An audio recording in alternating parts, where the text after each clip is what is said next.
मानि जप्यो हरिनाऊं, पायो अचल अनुपम ठाऊं। नाम के प्रताप से ध्रुव जी ने अटल पदवी प्राप्त की, जिसकी बड़े बड़े ऋषि महर्षि परिक्रमा करते हैं और नमस्कार करते हैं। स्वार्थ परमार्थ जो भी आप चाहोगे सब नाम से मिल जाएगा। यही परलोक सकल सुख पावत मेरी सो भैया, कृष्ण गुण संच हरिवंश महाप्रभु कह रहे। गोस्वामी जी अपना अनुभव बता रहे हैं। कोई प्रश्न कर सकता है कि आप नाम और राम में भेद करके वर्णन कर दिया कि राम जी पहले भी थे, अब भी हैं, आगे भी हैं, लेकिन हमारी दुर्दशा में कोई कमी नहीं रही। दयालु कृपालु समर्थ आपके होते हुए भी हमारी दुर्दशा होती रही। लेकिन नाम का आश्रय, नाम का रटन जो हमारे हृदय में आया, तभी महाराज हम समझ पाए कि आप में और नाम में कितना फर्क है। यद्यपि नाम नामी अभेद है, पर यह प्रेमियों का विनोद है और सत्य भी है। क्या प्रभु पहले नहीं थे? क्या प्रभु अब नहीं है? क्या प्रभु आगे नहीं रहेंगे? त्रिकाल सत्य प्रभु सच्चिदानंद है, फिर दुर्गति क्यों? फिर ऐसी दुर्दशा क्यों? क्योंकि नाम नहीं है पास। खुद अनुभव बता रहे, बोले आपका अनुभव इस विषय में आप प्रमाण दीजिए। राम और राम के नाम में, दयालुता में, उपस्थिति में क्या फर्क है? बोले सब जगह हरि है, इसमें किसी को संशय तो नहीं, सब जगह है, लेकिन सब दुखी, सब क्लेशित, सब अज्ञानी, सब जन्म मरण के बंधन को प्राप्त होते हैं। बोले मैं अपना अनुभव इसी जन्म का तुम्हें बताता हूं। पैदा हुआ था तो पता नहीं किसकी कृपा से निकल गया राम।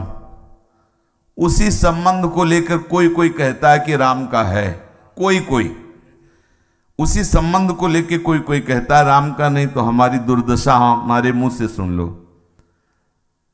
जननी जन्म लेते ही पधार गई, पिता का द्वेष भाजन बना, क्योंकि उनको लगा कि ऐसा अभागा है कि जन्म लेते ही मां को खा गया।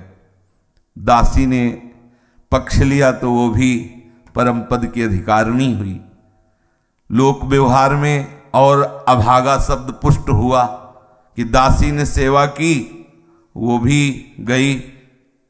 पिता तो देखना भी पसंद नहीं करते थे गोस्वामी तुलसीदास जी को। अब इतना परम पवित्र ब्राह्मण कुल में जन्मे हुए ऐसे विद्वान पिता की उपेक्षा का पात्र जो बालक बने, और ये प्रसिद्धि हो जाए कि इतना बड़ा भागा है, जन्म लेते ही मां पधार गई, दासी सेवा की वो भी पधार गई, तो जो भी इसको प्यार करेगा, जो भी इसकी सेवा करेगा, जो भी इसको दुलार करेगा, उसका नाश हो जाएगा। लगभग लगभग ऐसी प्रसिद्धि थी। कह रहे हैं जननी जनक तज्यो, जन्म से ही जन्मी। ब्रह्मा जी ने भी हमारे कोई कर्म जन्म जन्मांतर में अच्छे देखे नहीं, इसलिए भाग्य में कुछ अच्छा लिखा नहीं। जिस दरवाजे पे जाता उस दरवाजे में समय होता है, देखने को मिलता है, वो आता है। भगवान कृपा करते हैं ना जिसको, तो ये सब आनंद अनुभव में अपमानित करके भगा दिया जाता है। एक टुकड़ा अन्न का उदर पोषण के लिए ललचाया हुआ दरवाजे में खड़ा है, भागा कह के उसे हटा दिया जाता है। बड़ा विचित्र खेल। गोस्वामी जी कहते मेरा अनुभव है, माता पिता ने मुझे त्याग दिया, और कुछ ब्रह्मा ने भी हमारे ऐसे कर्म नहीं देखे जिससे वो लिख देते कि थोड़ा कहीं प्यार मिले। किसी ने प्यार नहीं दिया। जिस दरवाजे में भूख से विवश होकर खड़ा होता बालक था, सब अभागा कहकर मुझे धक्का दे करके बाहर कर देते। कोई कोई मुझको ये कहता कि जो समझने वाले थे कि ये कोई बालक साधारण नहीं, क्योंकि जन्म के समय इसके मुख से निकला था राम, राम बोला, इसीलिए संबोधन करते थे।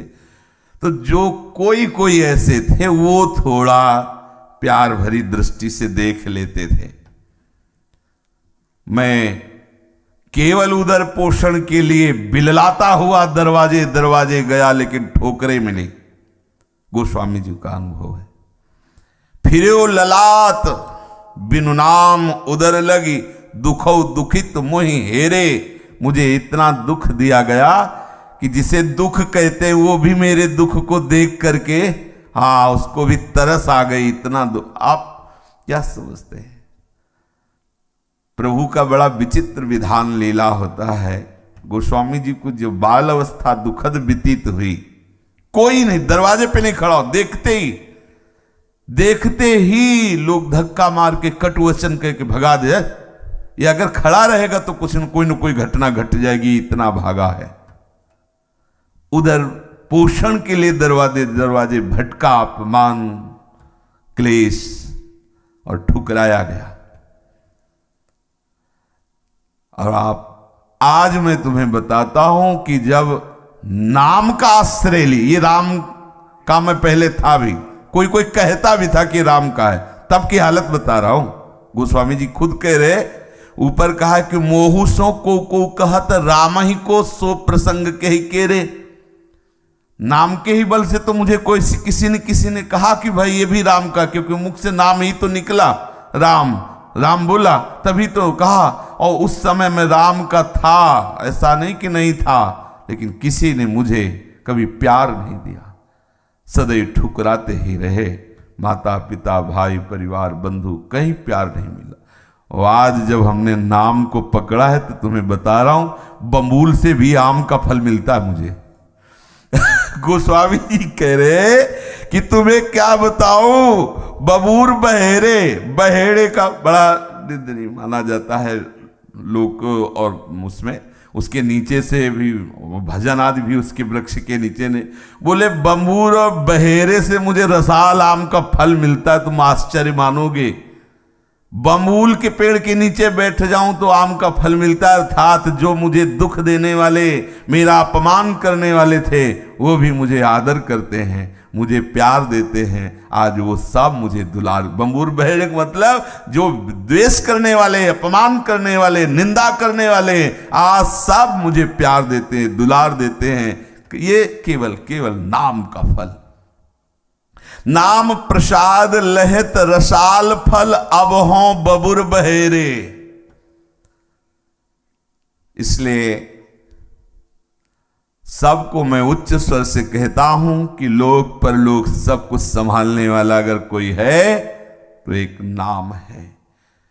चाहे जितने उपाय कर लो आप, बहुत से साधक जन उपाय करते हैं, शास्त्रीय सिद्धांतों के अनुसार साधना करते हैं, पर गोस्वामी जी कह रहे, मैं अपना अनुभव कहता हूं कि सब कुछ करके देख लिया, लेकिन जो नाम में विश्राम मिला,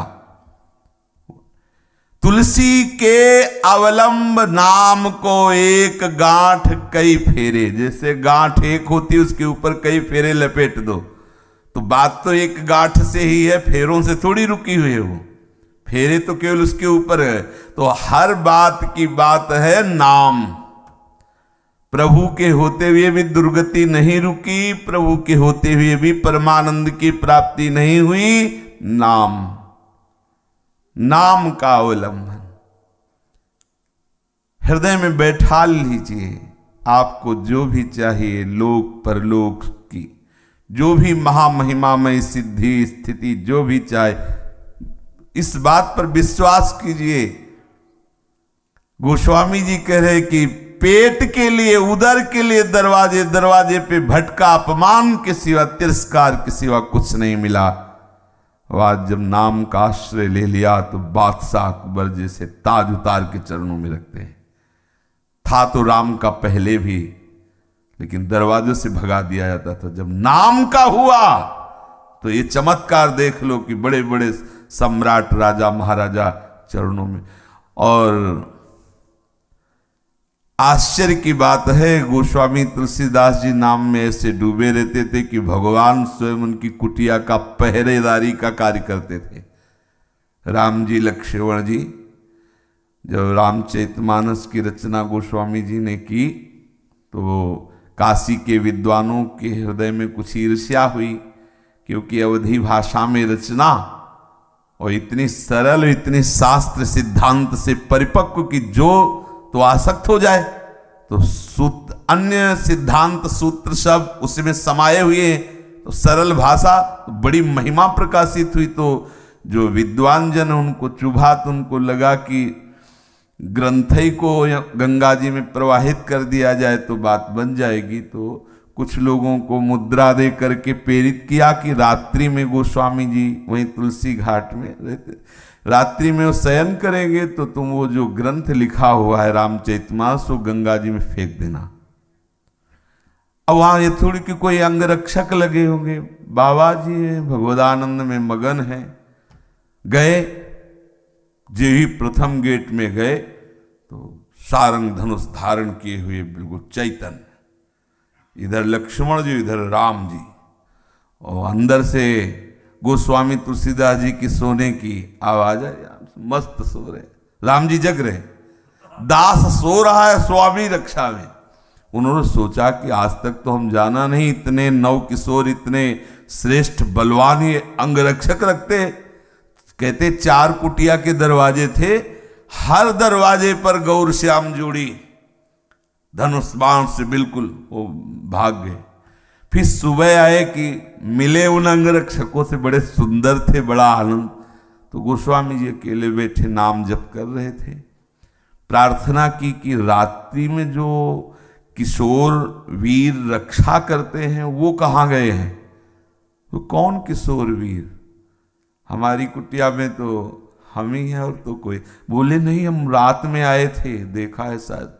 गोस्वामी जी के अश्रु प्रवाह होने लगे कि प्रभु स्वयं रखवाली क्यों कर रहे हो, रखवाली पहले भी तो थे महाराज, ये चमत्कार क्यों।